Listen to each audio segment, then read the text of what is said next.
الله أكبر الله أكبر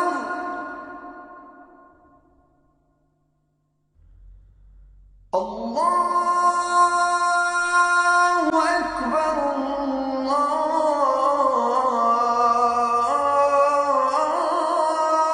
الله أكبر. Welcome to Let the Quran Speak. My name is Sophia, I'm your host. The aim of Let the Quran Speak is to help you gain deeper insights into Muslims and Islam, as it is practiced here and in other parts of the world. In this episode, the nature of Satan. What is Satan made of? What is his purpose? What sort of powers does he possess?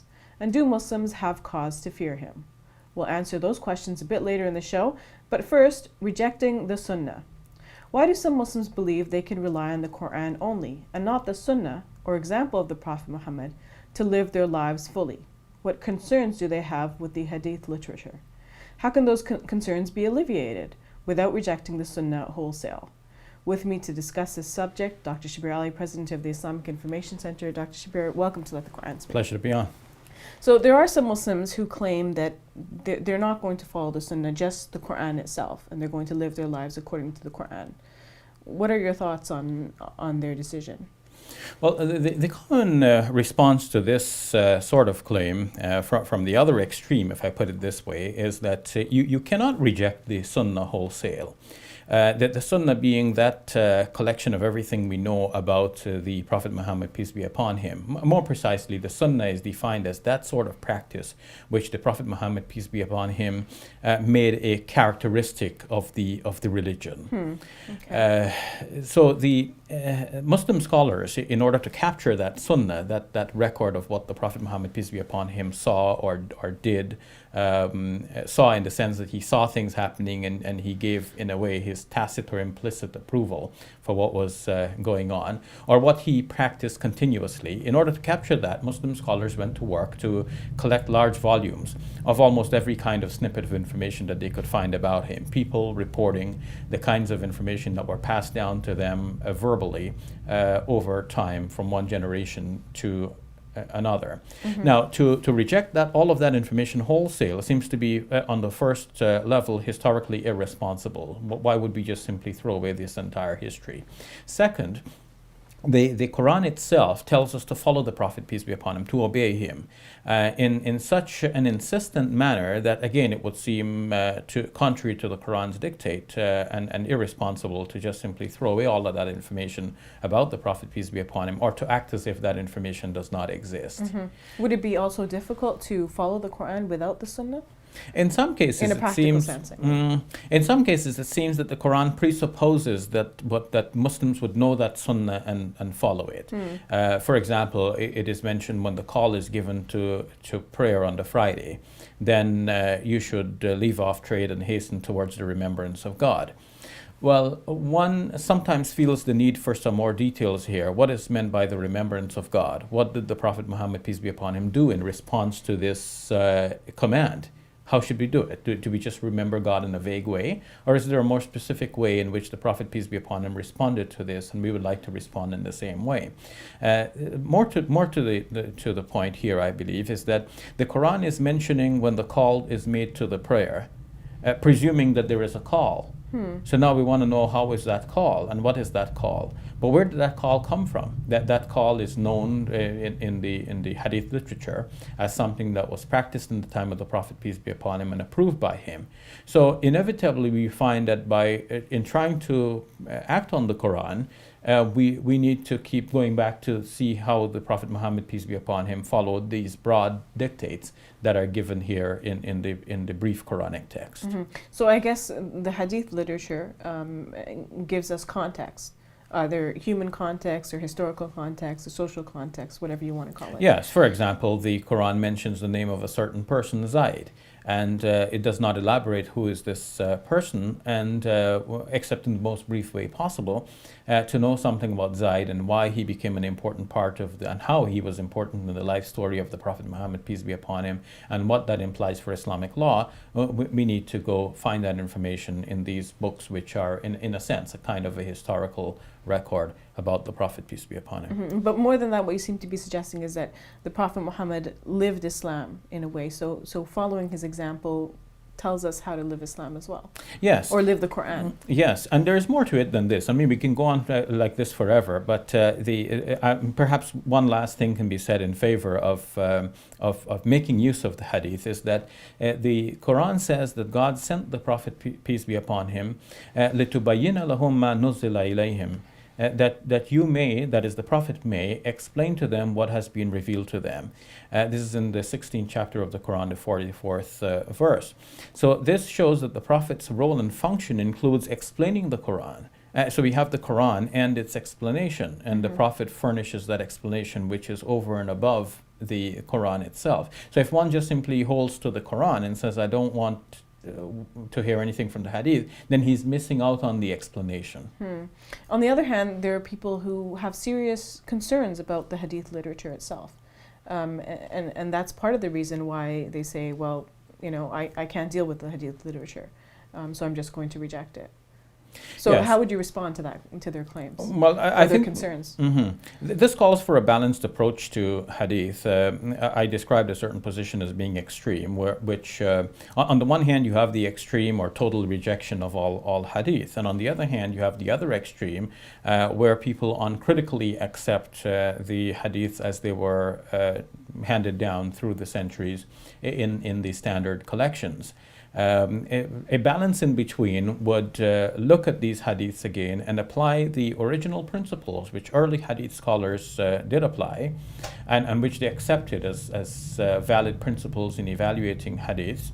And this would help us to continue to sift between the hadiths which could genuinely be attributed to the Prophet, peace be upon him, and others which, though having some important personalities attached to their names, or the names of important personalities attached to these hadith transmissions, nevertheless should be kept in abeyance as not being properly representative of our Prophet, peace be upon him. How would you do that, though? I mean, many people would say this is a hard task to accomplish. Yes, in fact, books now are more one after another being written and published among Muslims, chalking out how that task could be accomplished. One such book here is The Authentication of Hadith Redefining the Criteria by Israr Ahmed Khan.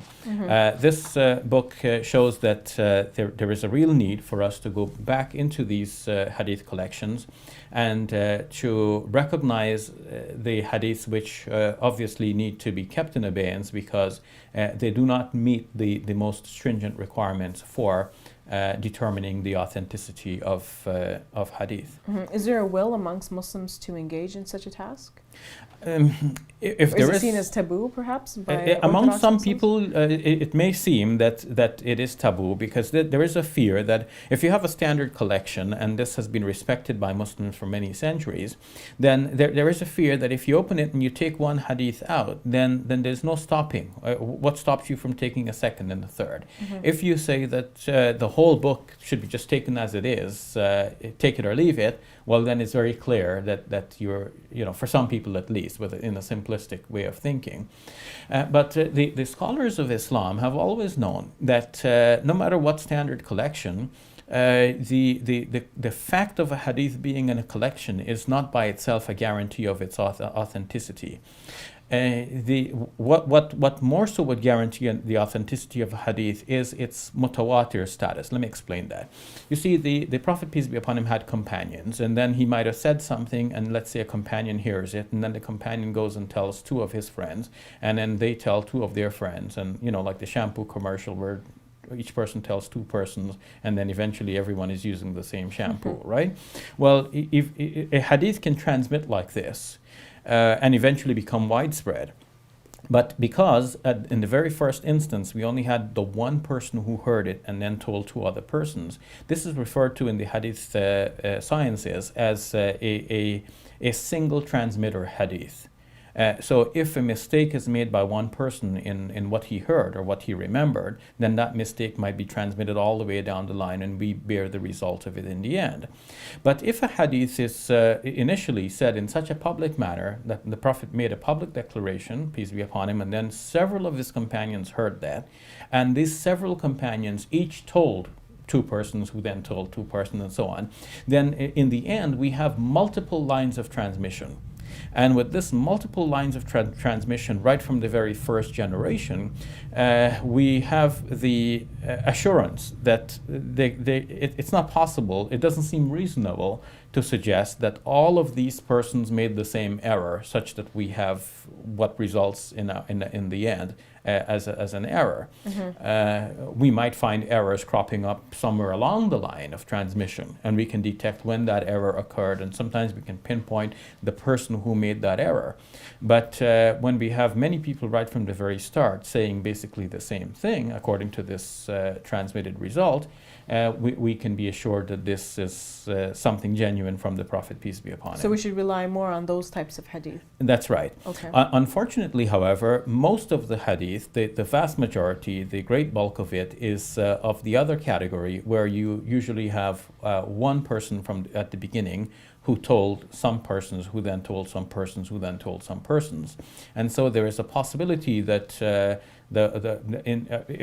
the first 2 or 3 generations, if you only have one person telling one person, and this often happens, you have one person telling one person who told one person, and then it branches off to this person having like 16 students who all reported the same thing. Then somewhere along the line, from persons 1, 2, and 3, an error could occur. And if somebody misheard, or somebody forgot what he actually heard, or sometimes, as you know, with human beings, sometimes our memories get adjusted. New situations impact upon us, and we actually reimagine what we have heard in the beginning or what we have witnessed. So in all of those situations, you can have things resulting in the hadiths that do give rise to concern. And there are hadiths which are attributed to the Prophet, peace be upon him, which it would be better for Muslims to say that these are not actually representative of our Prophet. Somebody made a mistake in reporting this. What about in terms of the content? Sometimes there are hadith where the content seems so morally questionable that one would wonder, did the Prophet, could he have actually said something like this? Yes, and this is what a book like this actually details. Okay. by going through these collections and singling out those hadiths which need to be revisited in this way. You see, there are 2 basic ways in which a hadith might be judged for its authenticity. One is by looking at the chain of transmission. So we look at A having told B, and B told C, and C told D. Do we know A, B, C, and D? Are they reliable and trustworthy individuals, and so on? The second way is to look at the content, what has been actually narrated, and to see if this actually fits the historical context. Does it agree with the Quran? Does it make sense? And so on. And these are criteria that have been applied right from the very beginning and could still be applied to this day. All right, thank you for that, Brother Shabir. You're welcome. We'll take a break. When we return, the nature of Satan.